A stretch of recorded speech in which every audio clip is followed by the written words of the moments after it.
Jarvan in that game. It was a loss. So just does seem like a target ban towards Bless. And here, OMG will go towards, not going towards the support pick.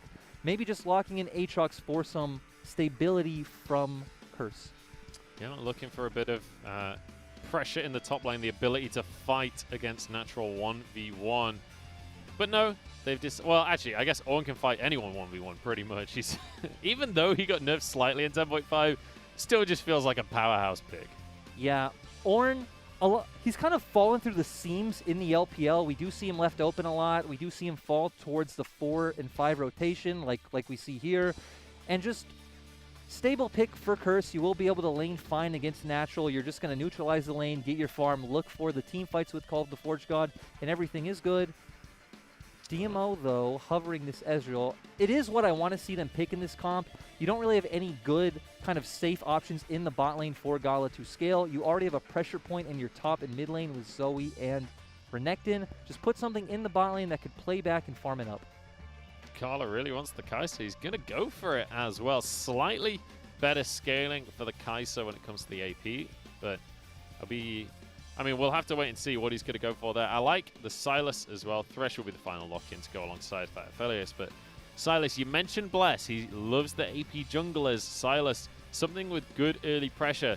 He's going to have to go toe-to-toe with Hacker, and that didn't work out for Xiaopeng in game number 1.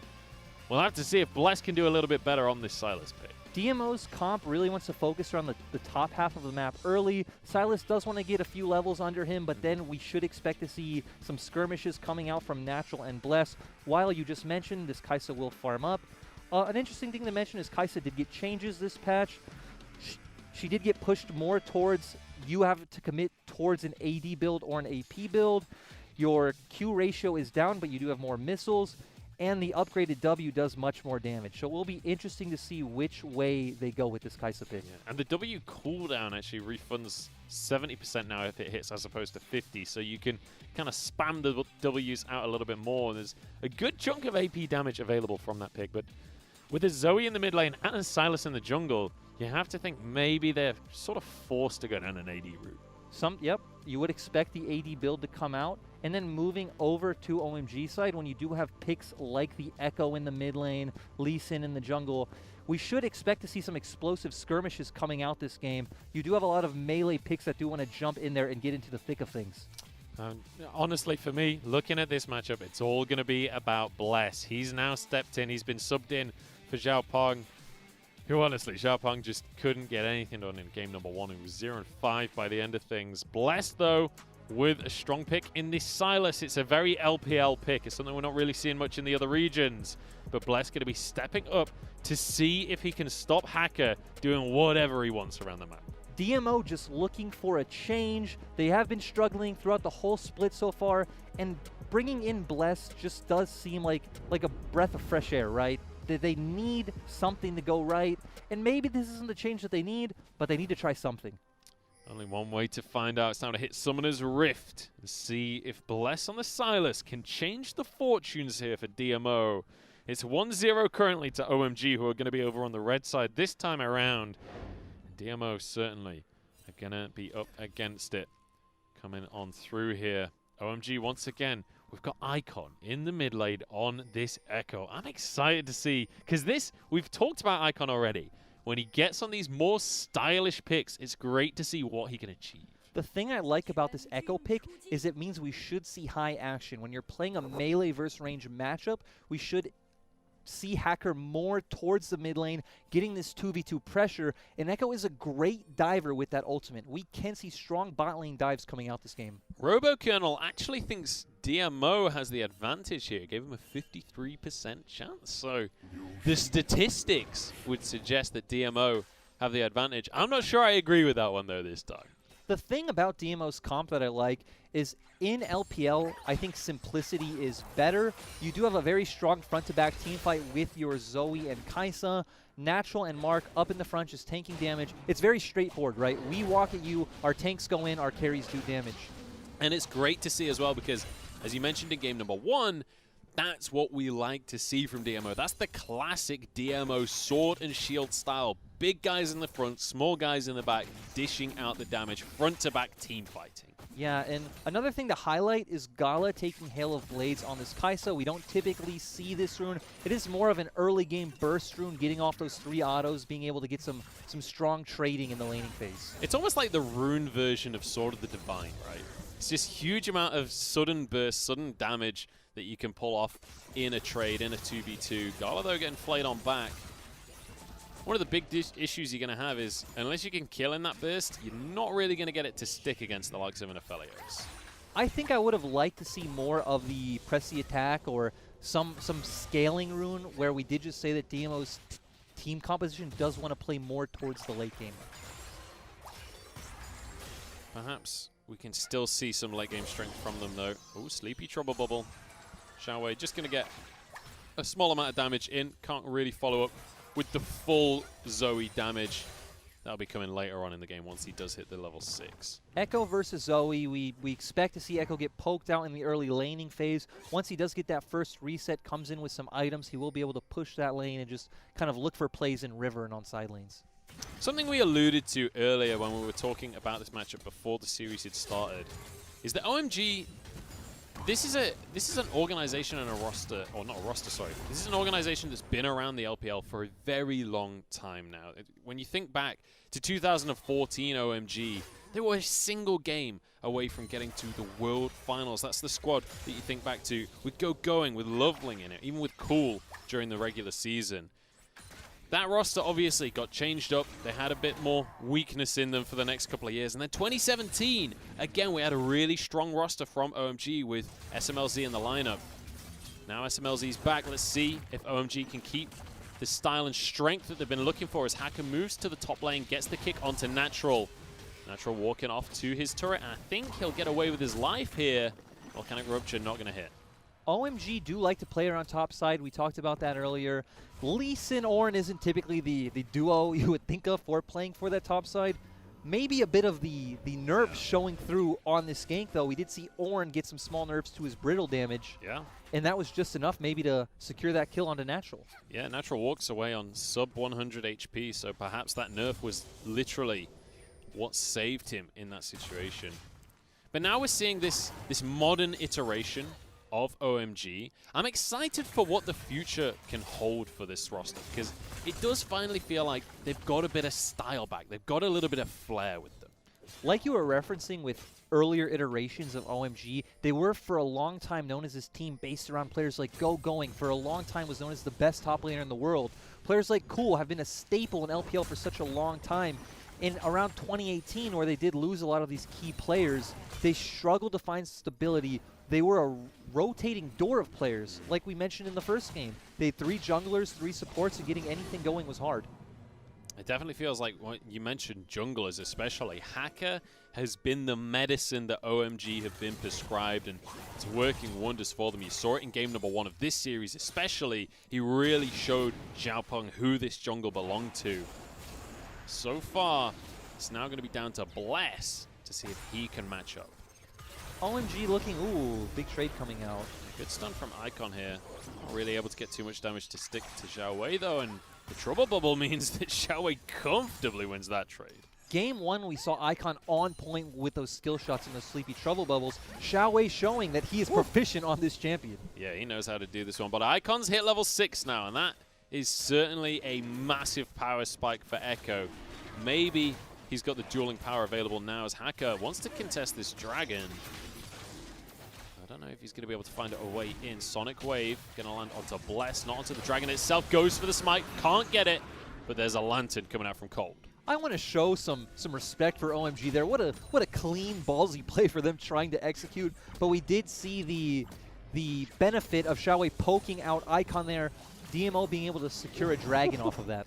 Gala barely gets away from that hook there. I think that shaved his eyebrow off on the way past, but nice attempt there from OMG, but great to see Bless actually setting the pace this time. He's on this Sylas pick, knows that he can go for this Drake, and setting DMO up for a bit more early pressure.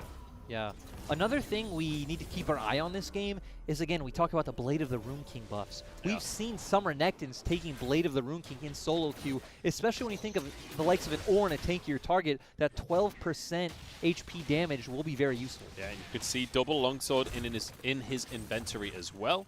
There aren't 2 longswords in a Black Cleaver, so it does make you think perhaps that will be the way he goes. And obviously Natural is a player that loves to have this solo pressure, loves to play the split pushes like things like the Camille. You'd expect his Renekton build could well look towards solo strength.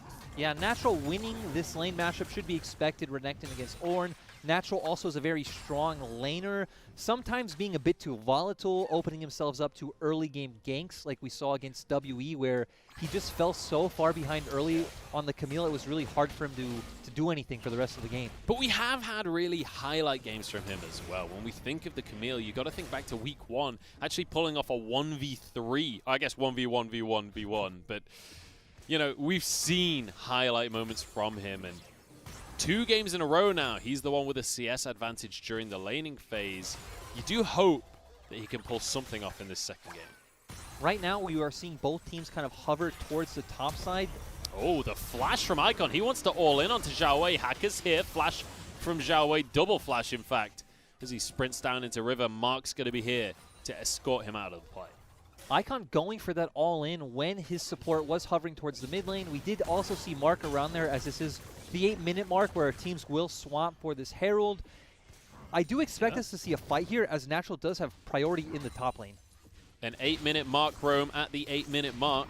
That's what we like to see out of the support from DMO. Herald going to be started up, though, by OMG. Natural has popped his Dominus in the brush. Didn't go for the play just yet. Hacker does get the Herald for himself. SMLZ, the first one to drop in the fight, though. That's the power of Renekton right there. SMLZ grabbed the Herald, though. That was a beautiful, decisive play coming out from Natural. Just hid in the brush, started up his Dominus, and then just flashed over the wall and left OMG no time to react, deleting SMLZ. Yeah, just absolutely wipes through. And that is the perfect situation for Renekton, right? When you've got your ultimate up and you can get in amongst 4 of the enemy team. It's literally the best feeling in the world when you're on the Crocodile. Also shows that OMG not really going for a full setup, right? They weren't pushing out lanes, setting up vision, looking for a safe opportunity to start up this Rift Herald. They did just kind of jump the gun, rotate members up top, got the flash out of the Zoe, and thought, okay, you know, we're fine. Yeah, it feels like they're getting a little bit fast and loose here in game number 2. And to be honest, it's difficult to blame them after game number 1 because, you know, they were able to, you know, they got that Herald, ended up getting 3 towers for it, or almost 3 towers for it in game number 1, and it felt like, okay, DMO aren't going to answer anything we're going to do. It's not really too surprising to see in game number 2, they're like expecting DMO not to answer anything they do. Natural getting 2 plates on this Renekton. He's really going to be a big monster in these team fights if he can get on the backline in SMLZ. We are going to really have to look for what Icon can do on this Echo. When you do bring out a unique pick like this, we talked about early game, his ability to dive once he has his ultimate.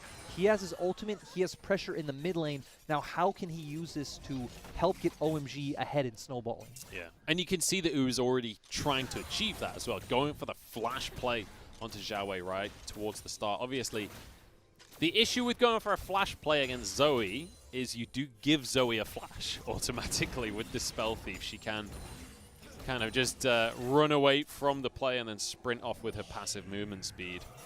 We do see both teams posturing around bot lane. It is kind of the downside of Aphelios picking up that Rift Herald, is you do know where OMG are going to want to put their attention, so DMO can just match and let their Renekton abuse his solo advantage in the top lane. We'll see when SMLZ is going to commit to dropping that Herald. Ward going to be cleared up in the Tribrush. They know that Bless is there. OMG still going to commit to the play, though. This is a 4 versus 3. The rest of OMG need to start rotating on down. They drop the Herald. You can see Icon moving through towards Tribrush now. Curse is here already. Natural has the teleport available. The charge goes through, but no plates picked up. Cold narrowly misses the death sentence there. Curse takes a massive hit there. Dragon going to be started up. Natural more than happy, by the way, to just have a solo lane for a little while. I do like this play coming out from OMG, though.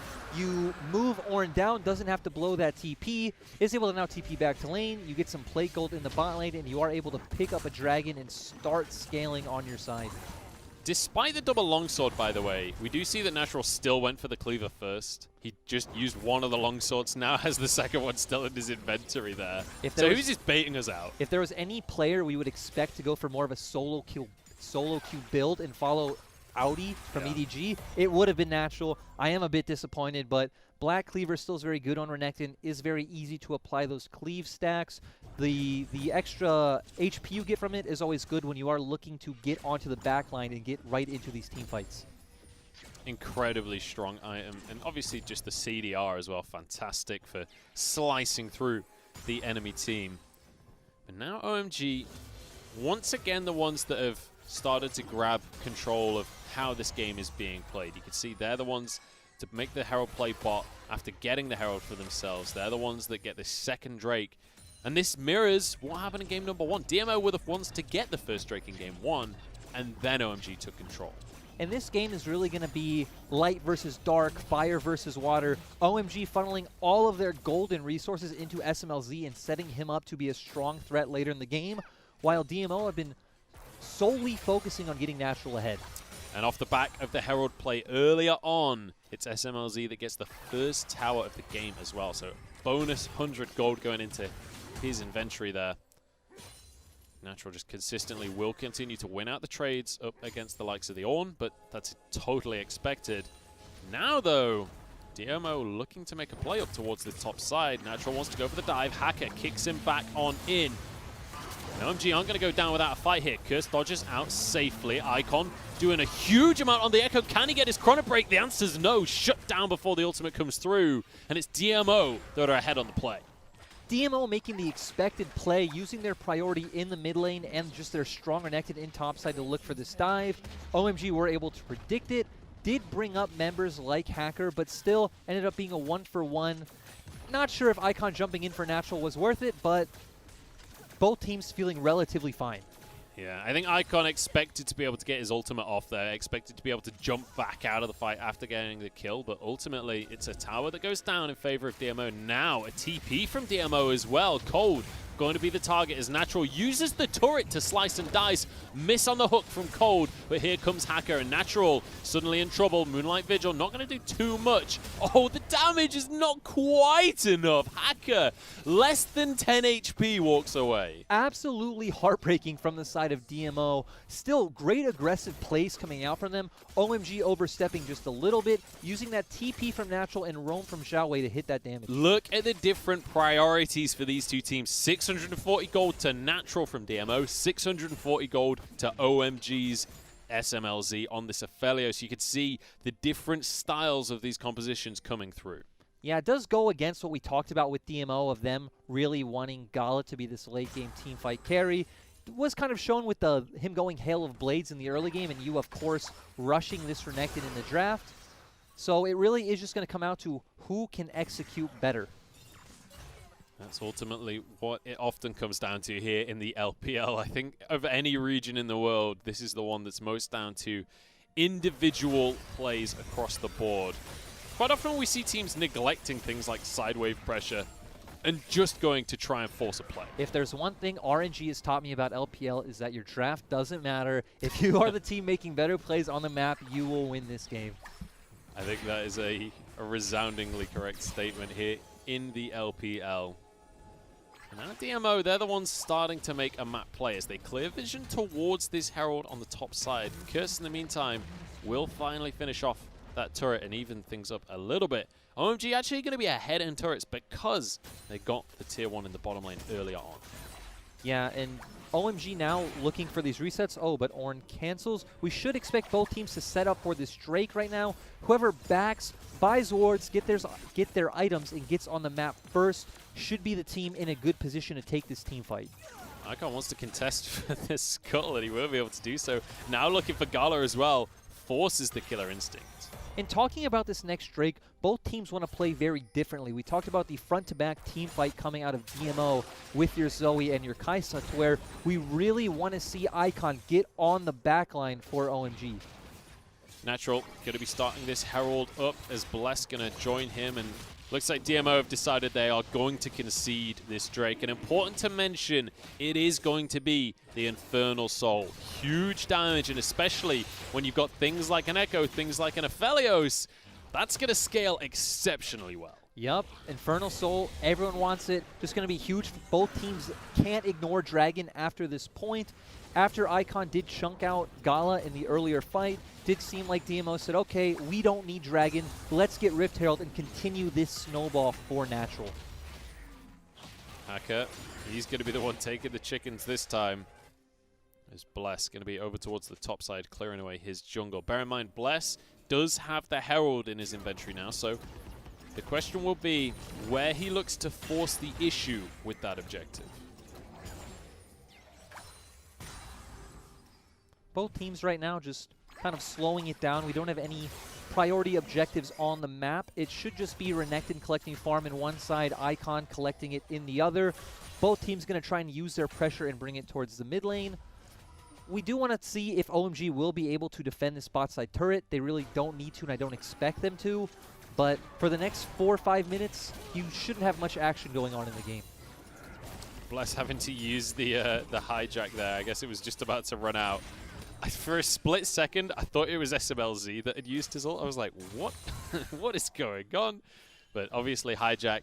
The ultimates do time out if you've stolen them. So just like the Rift Herald, if it's going to time out, even if it's suboptimal, you still just use it. Munch, please give respect to SMLZ. He is not just going to throw. It is not misfortune. You're not just going to throw out that ultimate 4-wave clear. Doesn't work like that. I'll never respect him. Never. But I like to see that he's on the Aphelios, though. You mentioned SMLZ. It's good to see him on more of a late-game pick once again. That's what we've been seeing out of OMG more recently, is a little bit more of a tendency towards this late game in the AD carry from SMLZ. We saw him on the Caitlyn before. We've seen a decent amount of Aphelios from him as well. Obviously, most teams in the LPL will pick up the Aphelios if it's available. But I feel like SMLZ is one of the most proficient Aphelios we have in the league. Speaking of which, he gets two Gravitums on to start this fight off. Mark has been kicked on back, and he'll be taken down as well. Icon jumps and zones the rest of the team away. And OMG make a very nice, very quick play. We talked about it was about who can control side lanes better. OMG getting those waves pushed. Not exactly sure what Natural was doing. It looked like he was farming Krugs. Giving Curse a window to roam mid and open that Call of the Forge God and find a really good pick on the side of OMG. Well, you mentioned Natural being a solo queue style top laner. Farming Krugs while the fight goes on is a pretty solo queue thing to do. Yeah, and we were just talking about SMLZ. An interesting thing to note is his build on the Aphelios this game, but let's look at this replay real quick. We did say OMG got side lane priority, using that Call of the Forge God to find the pick. Good hook coming out from Cold, pulling Mark in. Icon jumping to the backline, but not being able to find anything. Either way, you're happy on the side of OMG finding that pick in a pretty slow time of the game.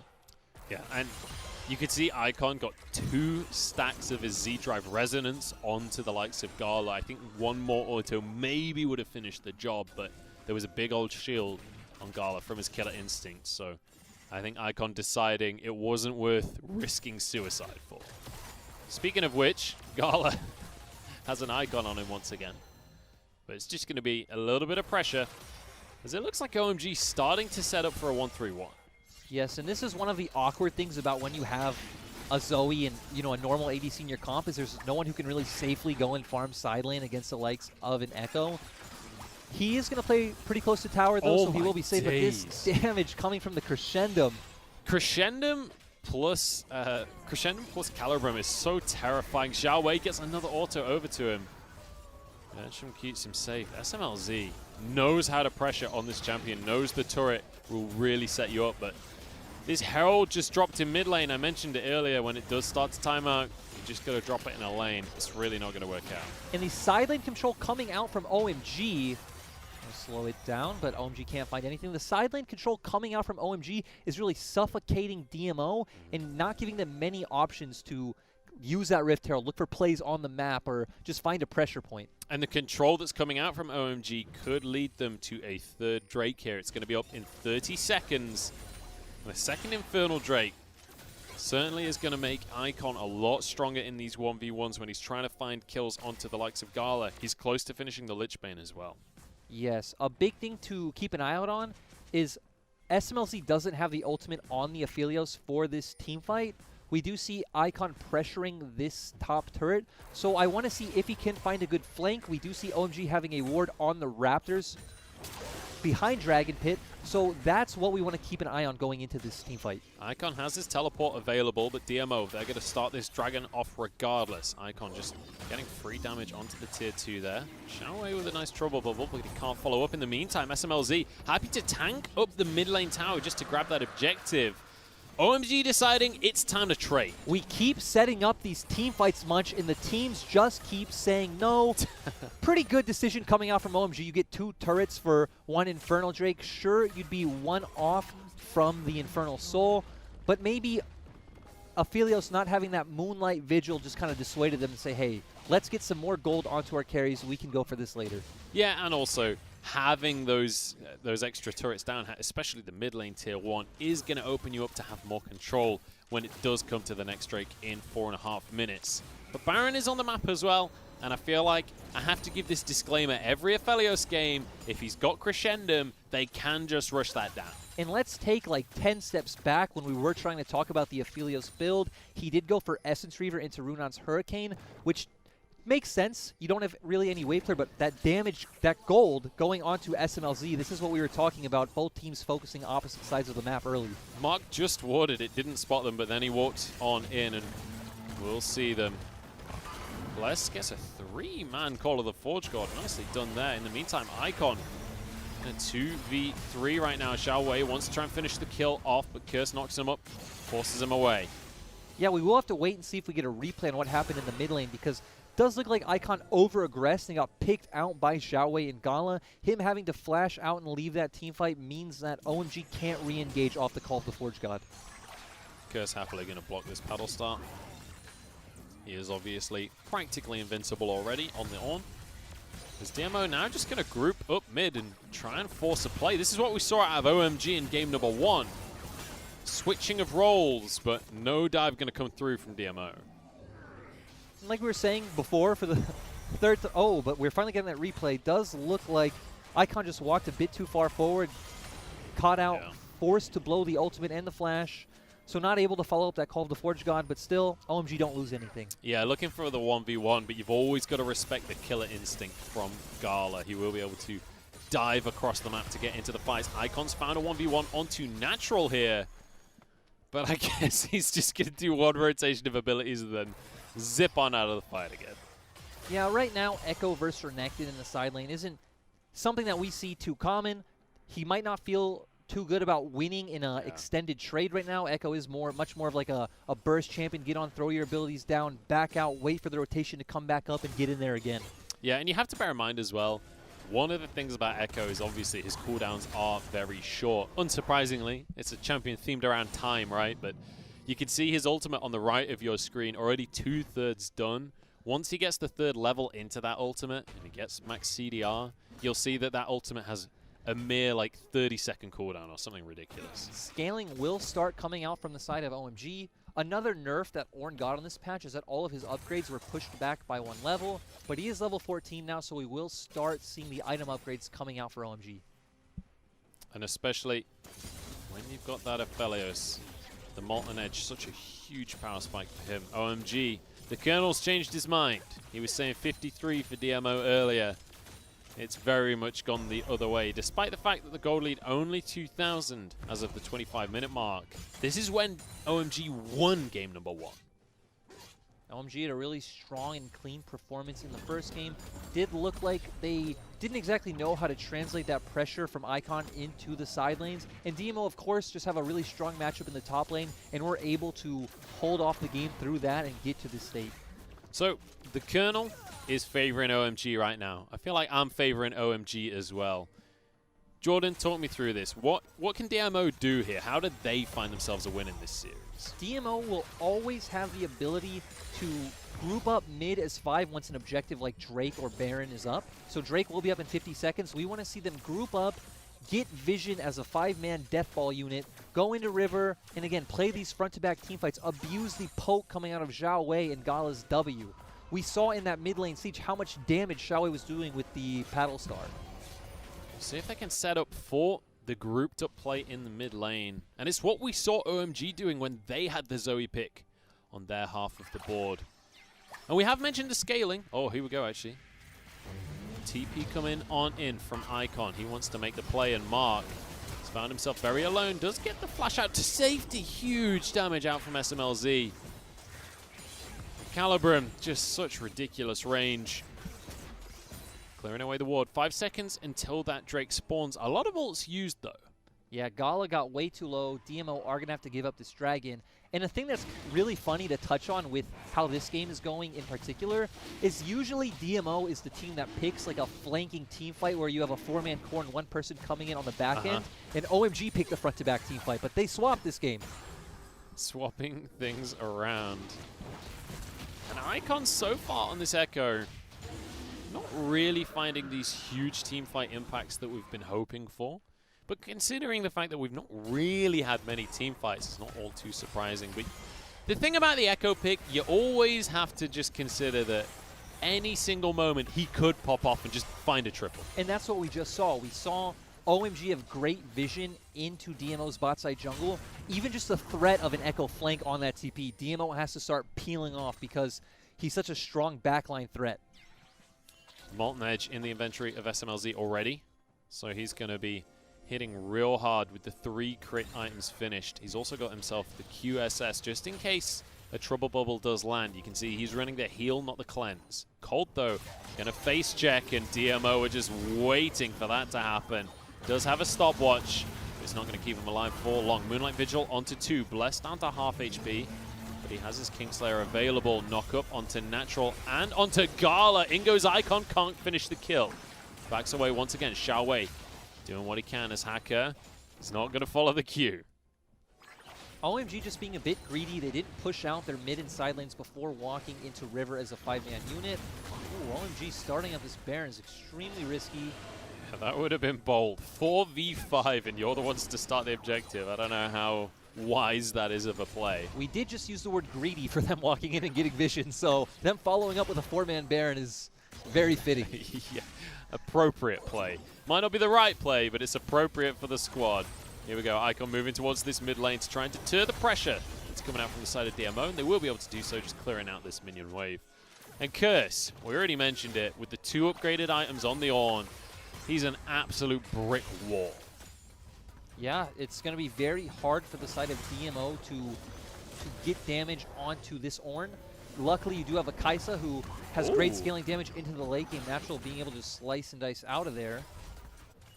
But delaying just 1 recall might be enough here, as we have an Aphelios in the game. The Crescendum alongside the Severum here, and you can just look at how fast this Baron gets burnt on down. You swap over to the Severum, you burst through with your Q, and then you get so many Chakrams to just annihilate the objective. Now, Call of the Forge got through, knock up onto the likes of Bless. They're trying to get onto Hacker. They're trying to find something to punish this play, but Hacker jumps over the wall. He's protected by SMLZ. And OMG take the Baron for free. And they still get the mid turret off of minions. OMG have been so clever this split. We talked they were getting better and better each game. Their decision making is getting much quicker. They force this Baron before DMO even realizes it started. And I love how it's like, oh, you're not going to let us do the 4-man Baron? Fine, we'll just do a 2-man Baron instead then. That way you won't know what's going on. Dragon going to be spawning in 2 minutes time. OMG firmly in control of this game. They're on Soul Point. They've got Baron. If they can get a 3rd Infernal Dragon and the Infernal Soul, you got to say this might just be donezo. Yeah, and they will be able to control the side waves with the Baron buff, so they should have a good time setting up for Baron in about 1 minute. It's not over yet, though. DMO still have the chance to fight. Bear in mind, Baron buff, you know, it's great when you can set up the side lanes. It's not going to help you that much in a team fight. DMO. Sorry, go on. And we do see that Icon doesn't have the TP right now, so he can't look for those flank plays. But we do see, like in game 1, where DMO just ignored that side lane. Yeah. Icon will just be able to threaten this turret. Icon has a Lich Bane as well, so he will burn through this turret very quickly. You can see already half of its health done in a singular little trade. In fact, even more. He's going to get some bonus damage here. He might be able to finish the turret. Icon goes in and... I mean, he may have sacrificed himself here, to be quite honest. Has to use the Chrono Break very, very early. Zhonya's to keep himself alive. Dragon not actually on the table just yet. I don't know if that's worth. This was a big misstep by Icon. Your death timer is longer than the Dragon. You were on Soul Point. How you just backed up and saved that turret for a later time when you do have Baron and you will, again, in theory, you would have Soul. You would be fine. Yeah, kind of a weird play coming out from Icon. Kind of uncharacteristic as well to be so greedy for the tower. I mean, he gets a little bit of gold for himself, but realistically, I don't think that's worth it. Another tower, the second one in the last 5 minutes to just go down to minions in favor of OMG now. Curse looking for the Call of the Forge God. I don't think he's missed a single one of those this game. He hasn't, but that wasn't maybe the best use of Call of the Forge God. Hey, it still counts, okay? A hit's a hit. A big thing to look out for is Icon will come up and his TP is coming up soon. We mentioned it already. SMLZ, such a proficient Aphelios, nearly gets a kill onto Mark there. It's going to force the support out of this play. Bless doesn't find the knockups he's looking for. Mark going to be tanking up against Curse. Brittle might just finish the kill off Hacker, trying to get in for the smite, but he's taken down, and it's Bless that gets one for himself. 1 for 1 so far. His natural is massive in the fight, but not big enough. Icon now with the damage onto Gala, forces him away. Double kill for SMLZ. And we saw... Oh, we're still going on. Natural is still alive somehow. Icon finishes that one. We've seen twice in a row 2 Call of the Forge Gods used where no one on your team is able to follow up. Sure, as DMO, you just took the Dragon. They aren't on Soul Point, but now OMG might just be able to push through the base and get the Nexus. Can they actually just end the game here? They've got 20, 30 seconds to work with. Curse already on this inhibitor. This was the play. Icon saw the future. He knew that the throw would happen at Dragon, and he opened the base for his team. Now, charging onto the Nexus. 5 seconds on Bless. Knock up towards Gala. There's a